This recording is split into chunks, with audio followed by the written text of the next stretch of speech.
Welcome, electronic video guests, to the outer limits of the trading card hobby, TTM. Through the mail, we seek to have the famous and the infamous sign the trading cards and photographs we send to them through the mail. Today we have 4 such specimens to examine.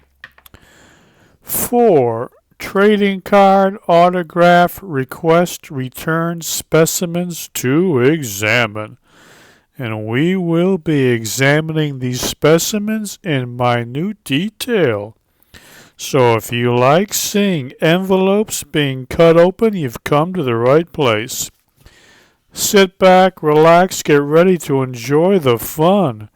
Presented to you from the worldwide YouTube video airfill. That's the worldwide YouTube video airfill. We're coming to you from our underground YouTube studio. All right, we're going to have a lot of fun. Today, I believe, is a Thursday, a TTM Thursday, but it's we're only doing 4 because we want to do our 2025 college football preview also.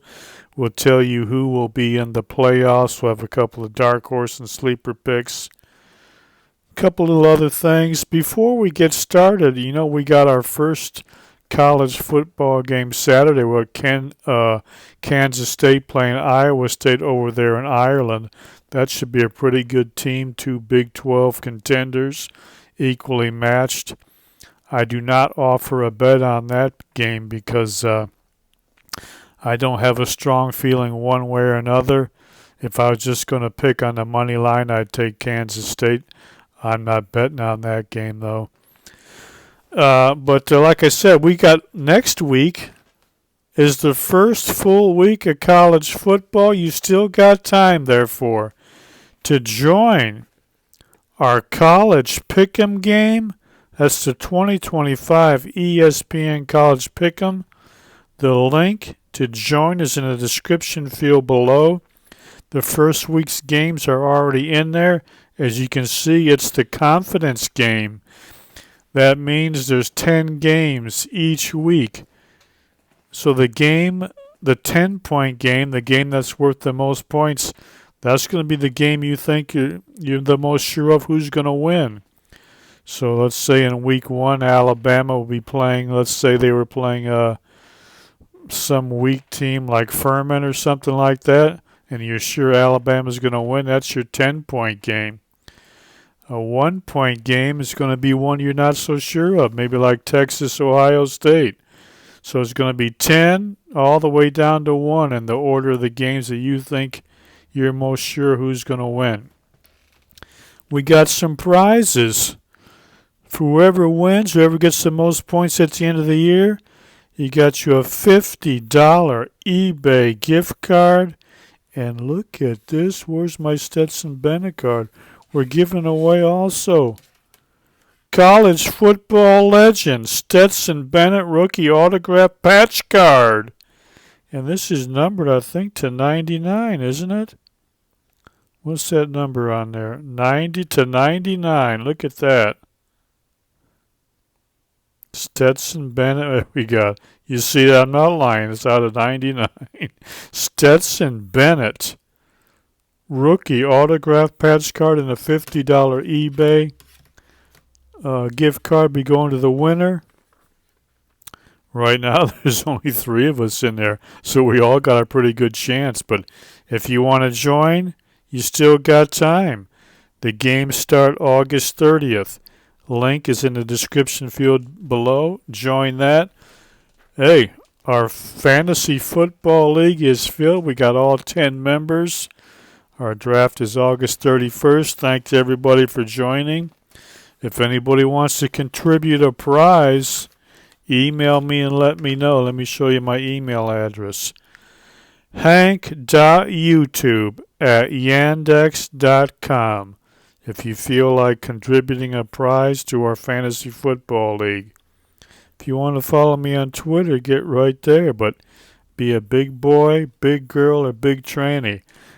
If you're a crybaby, you read some of those tweets, you're going to break down in tears. You might have to double your Xanax and Adderall prescriptions. So only big boys, big girls, and big trannies. Hey, the college semesters are starting. Back to school. Right here in Ann Arbor, it's back to school week at University of Michigan. All the students are moving in. There's traffic chaos, unbelievable. Watching these kids come back every year, the campus is something else. But listen, if you're a college student and you got you a literature class this semester, maybe existential literature, and they want you to write a term paper on one of the classics, get over to Amazon.com. Type in that author's name, Henry L. Rasico. That book title. This book will come up.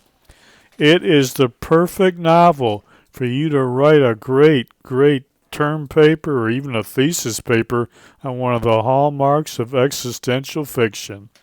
But again, remember, big boys, big girls, big trannies only.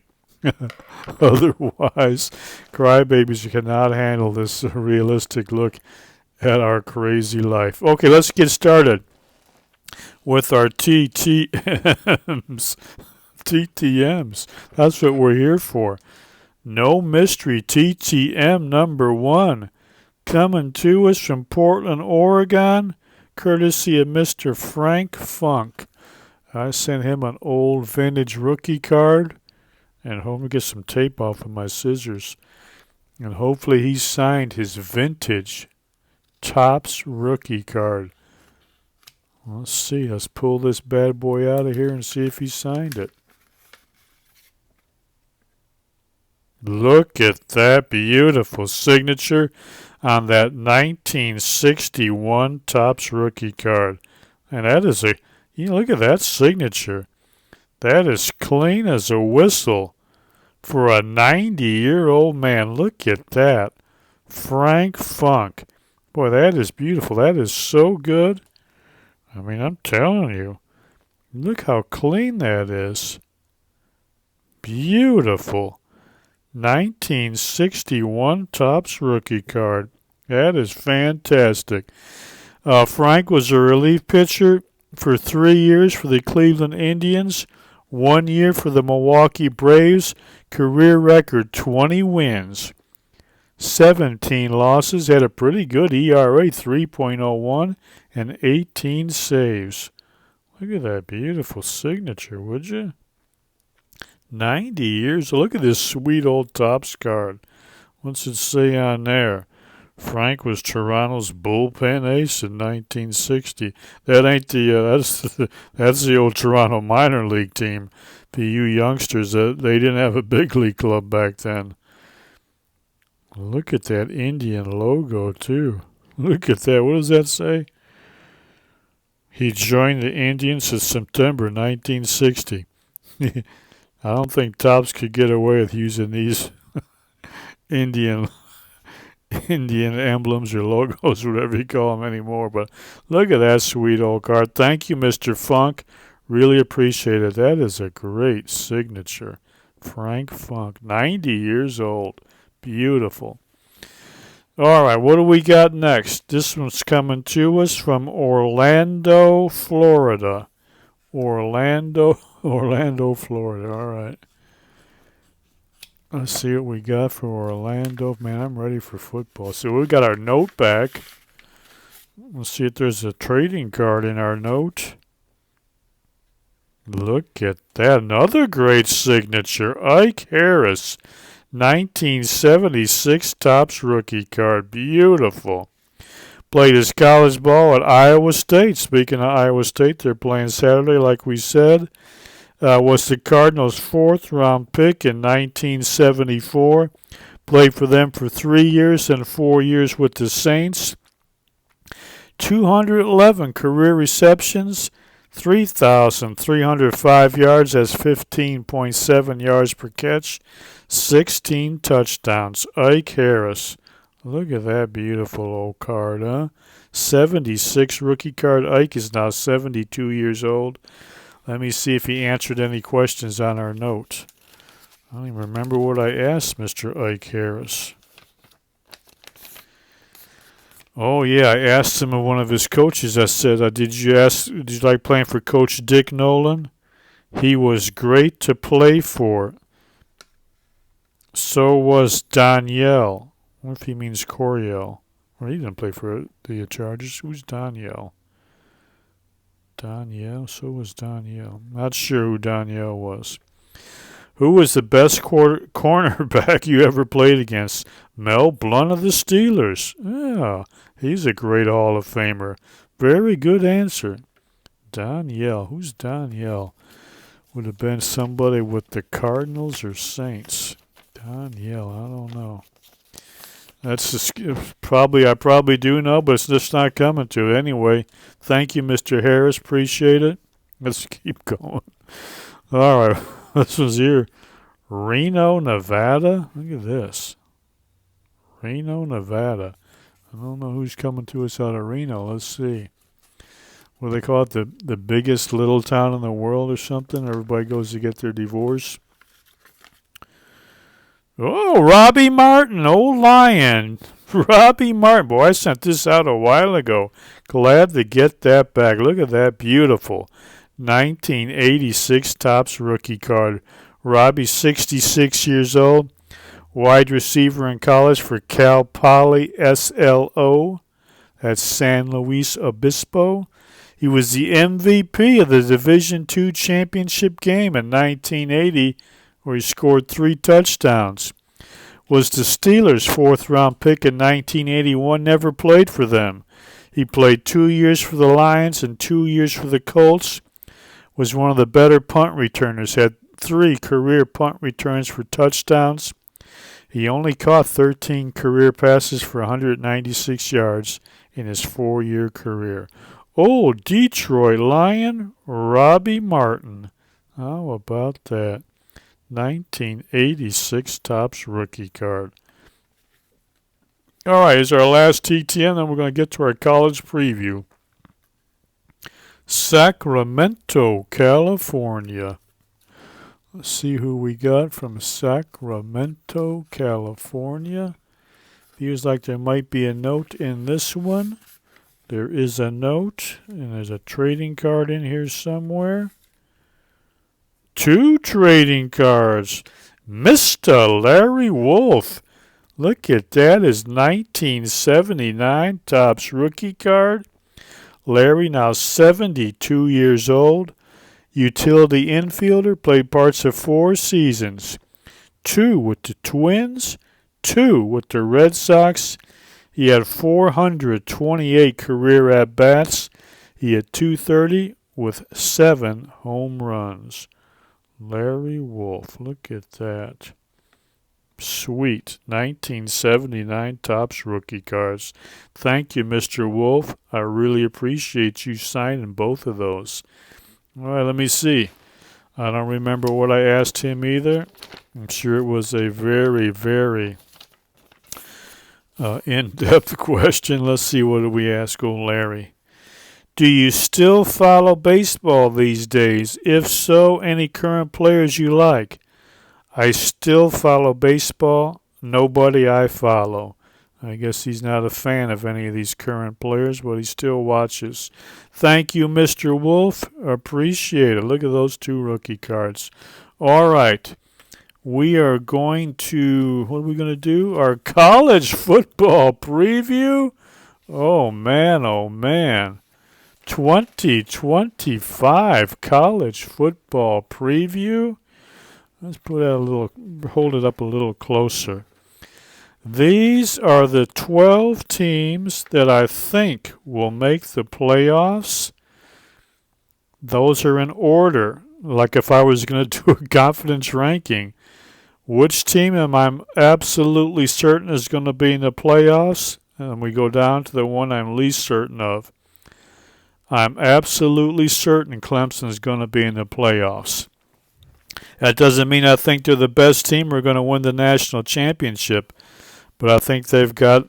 I'm 100% certain they'll be in the playoffs, based on the not playing in the toughest league, a nice schedule, things of that. The next team is the team I'm actually picking to win the whole thing, Penn State. Why aren't I the most certain they're going to be in the playoffs? Well, they do have a tougher schedule, a tougher conference. Something could happen. They could slide out. Who knows? But if they get into the playoffs, I think they're going to win. And let me say this about Penn State: if old Franklin, if old James Franklin is ever going to win the national title, or actually do anything, this is the year. This is his team. Got no excuses this year. He's got everybody back on that offense. He added some good transfer wide receivers. Drew Aller, he's got two great running backs. He got some decent receivers. They're going to have a good defense. They poached the defensive coordinator from Ohio State. This is the year. It's now or never for Franklin. It's all set up for him. If he doesn't win it this year, he'll never win it. All right. Then I got Arizona State. I'm next most confident about making the playoffs. Again, not because I think they're the third best team, but they're playing in a weaker conference, have a decent schedule. Boise State, I don't think they're the fourth best team, but hey, some of these group of five, they're probably the best group of five team. They'll probably win their conference, so I think I'm pretty sure they'll be in the playoffs. Then we get into the next group. Other conference teams probably won't win their conference. Should still have a good enough record to get in. I like Miami of Florida. I wouldn't even say they're one of the top 10 teams, but they play in a weak conference, have a decent schedule. I think they have a very good chance of getting through their season with 2 losses or less. Oregon out of the Big Ten. That's going to be Penn State's toughest competition. Question mark about Oregon. They're breaking in a new quarterback, Dante Moore, transfer out of UCLA. He sat all of last year trying to get up to speed on college ball after a rough freshman year at UCLA. That's the big question mark. That right now is why I rate them behind Penn State. Then we got Texas out of the SEC. I think they're the preseason number 1. I don't have them as high up as others because they got a tough schedule. They got to open right at Ohio State. And for all the big noise about Arch Manning, we really haven't seen enough of him to say if he's ready to carry them all the way to the title. If he lives up to the hype, they probably are number 1. But they lost some players too, so there's going to be a lot. Arch is going to have to carry a big load on that team for Texas. So until I see him do it, I can't say for sure that he's the real deal. Let's see. We're going to find out in week 1, that's for sure. Then I got Georgia out of the SEC. The big question mark with Georgia is also at quarterback. I don't know. We'll see. They got the rest of the pieces. Now, I put Alabama here. With these last 4 is where it really gets tricky for me. These last 4, we got Alabama, Ohio State, LSU, Illinois. Alabama, also a new quarterback. Ty Simpson? Ty Simpson, the starting quarterback for the Tide? Boy, I'll tell you what, that's what makes me nervous about Alabama, even though they have a somewhat favorable SEC schedule. I could see them slipping out if Ty Simpson is a flop. Ohio State, same thing. They got a new quarterback this year. Mr. Julian Sayin. I saw a little bit of some clips from their spring game. He looks like a tiny little guy. I don't know, but hey, it's hard to believe Ohio State doesn't have a good quarterback. So, the Buckeyes got everything else. They got the great receiver Smith. A lot of great players back on defense, including Caleb Downs. So, Ohio State probably going to be back in those playoffs. And then these last 2, we got LSU. The key for me, I was going back and forth. This is going to be LSU or Florida out of the SEC. Well, in week 3, Florida plays at LSU. The winner of that game will probably be in the playoffs. It's at LSU. I'm going with LSU. They got a veteran quarterback going against the youngster Lagway. Lagway's pretty good. Nussmeier is last year. He's getting out of draft hype. I don't know. He hasn't played that well in big games, but let's see. I'm giving LSU the home field advantage. That's why I'm picking them over Florida to get that last SEC spot in the playoffs. And then this year's Indiana is going to be in Illinois. I don't think they're one of the top 10 teams, but they've got a very easy Big Ten schedule, just like Indiana had last year. I think the only really good team they play is Ohio State. I can see them easily getting through the year with 1 or 2 losses. They do have a good returning quarterback. I like Altmaier. He's a good quarterback. They had a good, tough team last year that beat South Carolina in the bowl game. So, like I said, they're this year's Indiana. All right, who are my Power 4 sleeper teams? Of course, I already mentioned Florida. That game against LSU is going to be big. Louisville in the ACC, they might be the one to upset the apple cart for Miami. I like Jeff Brom getting Miller Moss to be quarterback. That might be the best quarterback he's ever had. And I'll tell you what, he knows what to do with a quarterback. I mean, he made Aiden O'Connell an NFL quarterback. I think Miller Moss is going to put up some huge numbers. He's also a sleeper Heisman pick. Our other group of Power 4 sleeper team is Missouri. The only reason I put them in there, they have an extremely soft schedule out of the SEC. I could see them getting through the year with 2 losses. We have, if Boise State stumbles and doesn't make it, my group of 5 sleeper teams are Navy and Toledo. I think Toledo will win the MAC, but I think if it came down to Toledo and Boise State will probably have a better overall record than Toledo. But if Boise State slips up a bit, and Toledo, if they could upset Kentucky, I think that's in week 2 or 3, Toledo could actually slip in. Don't count out Navy. But who's the big winner in college football? UNC, new head coach Bill Belichick. He's down there on the campus with his girlfriend, living it up in college ball. Hats off to Coach Bill Belichick. He is a real winner, as you can see from that picture. All right, so that's how I see the 2025 college season. These are my those are my 12 teams to get the playoffs. Penn State's my pick to win it all. If Franklin doesn't do it this year, he never will. Well, I asked AI. You know what AI is? That means artificial intelligence. I said, Mr. AI, sir, please tell me who's going to be in the college playoffs. Look at that. They've got Ohio State, Georgia, Texas, Oregon, Penn State, Alabama, just like me. They got Notre Dame in there. It says always in the conversation due to their schedule and national brand. They've had LSU like I did, Clemson like I did, but look at who some of the at-large teams. Tennessee, they lost their quarterback. I was shocked Mr. AI put Tennessee in there. Oklahoma, they almost made my sleeper list. Of course, he also picked Boise, but the big shockers to me were Oklahoma and Tennessee.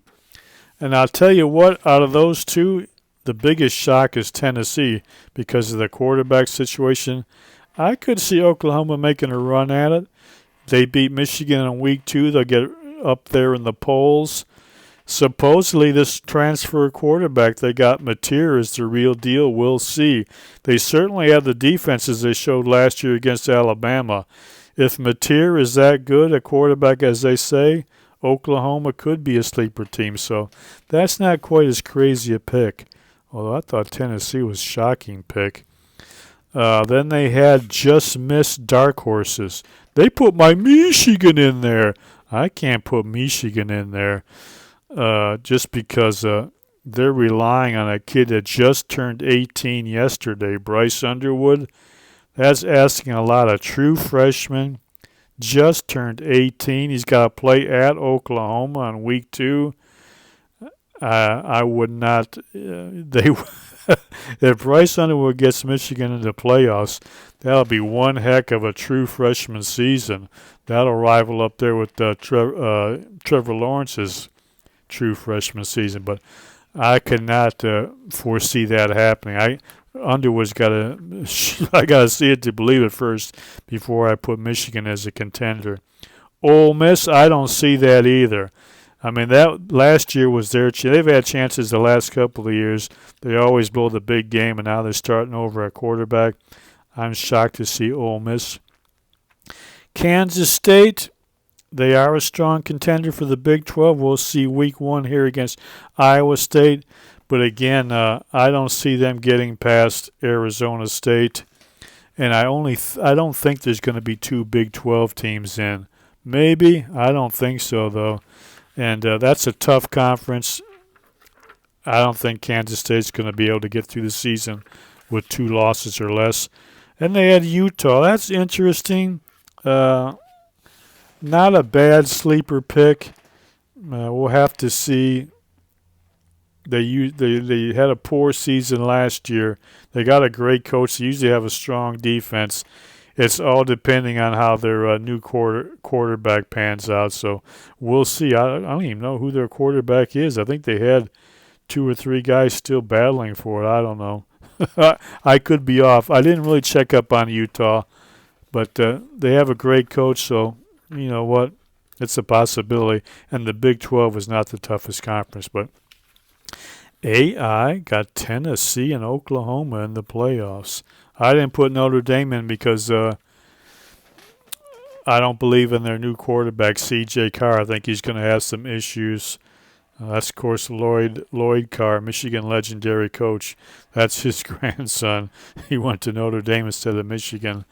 I'm a little wary of Notre Dame turning it over to C.J. Carr. Of course, they did get to the playoffs for Riley Leonard, so we'll see if Freeman makes it back to the playoffs with C.J. Carr. He is a great coach. All right, that's it. That's how I see the college football season. We did our TTMs. We got our first game of the year Saturday afternoon, and then next Saturday a whole slate. Football season is almost here. We almost made it, folks. We'll be back again next week.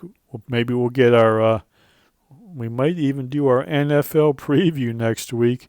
We got some cards we might give away too. Where's that box of cards? I had one around here somewhere. Maybe we'll do a box of cards, open some. Yeah, look at this. I picked this up at Target for $24.99. Maybe in our next TTM we'll give away some scorecards. Get some good rookie cards. Maybe a Cam Ward or a Shedeur Sanders. And actually, I think I've seen on eBay that Score and Donruss Elite, they put in college football cards. They got what they call NIL cards this year. Maybe we can get us a Bryce Underwood card.